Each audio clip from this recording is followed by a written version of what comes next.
সেনানীদের উদ্যোগে দক্ষিণ জাফরনগরে এসএসসি ও এইচএসসি পরীক্ষায় উত্তীর্ণ কৃতী শিক্ষার্থীদের সংবর্ধনা অনুষ্ঠান অনুষ্ঠিত।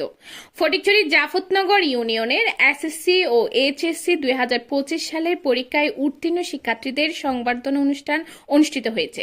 শনিবার 13 ডিসেম্বর বিকেলে আল্লামা সৈয়দ মুসিহুদ্দৌলা ইসলামী পাঠাগারের উদ্যোগে বাংলাদেশ ইসলামী ছাত্রসেনা তেলপাড়ই শাখার আয়োজনে ইসলামী ছাত্রসেনা তেলপাড়ই শাখার সভাপতি মোহাম্মদ খায়রুল বশরের সভাপতিত্বে অত্র শাখার সাধারণ সম্পাদক মোহাম্মদ নাইমুদ্দিনের সঞ্চালনায় সৈয়দবাড়ি জামে মসজিদ সংলগ্ন ঈদগাহ মাঠে এই মহতী অনুষ্ঠান অনুষ্ঠিত হয়। অনুষ্ঠানে প্রধান অতিথি হিসেবে উপস্থিত ছিলেন তেলপাড়ের সৈয়দবাড়ির দরবার শরীফের সাজ্জাদানশীল সৈয়দ মোহাম্মদ মসিহুদ্দৌলা। প্রধান বক্তা ছিলেন ফটিকছড়ির দক্ষিণ উপজেলা ইসলামী যুব সেনার আহ্বায়ক মফিজুর রহমান। উদ্বোধক ছিলেন সৈয়দ তাওসিফুল হুদা রাকিব।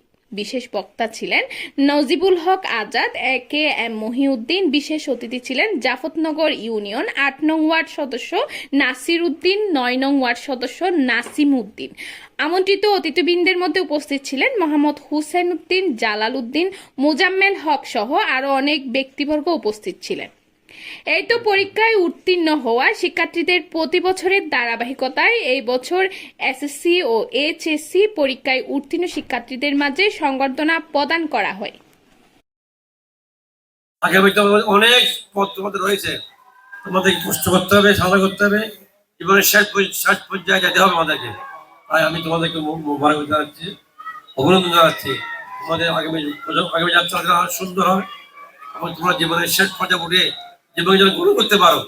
বাংলাদেশকে একটা ইসলামী রাষ্ট্র গড়ে করার জন্য তোমাদের জ্ঞান মাথায় তোমরা পরিচয় দিতে পারো, মনে রাখবে। যার কারণে বাংলা ইসলামী ছাত্র সেনার পক্ষ থেকে আপনাদেরকে মূল্যায়ন করা হয়েছে, সংবর্ধনা দিয়ে আপনাদেরকে, আপনারা যে কৃতকার্য হয়েছেন সেটার জন্য আপনাদেরকে মূল্যায়ন করা হয়েছে। তো যারা এইবার পরীক্ষার মধ্যে খারাপ করেছে তারা তো আর এখানে আসে নাই, যারা পাস করেছে আশা করছি তারাই আছেন। তো ইনশাল্লাহ আপনাদের মাধ্যমে এই মেসেজটা তাদেরকে পাঠিয়ে দিবেন যারা পরীক্ষায় রেজাল্ট খারাপ করেছেন, সামনের বার যেন আবার দিয়ে পাস করে এবং ইনশাল্লাহ সামনের বার আপনাদের মতো করে এখান থেকে ওরা সংবর্ধিত হবে।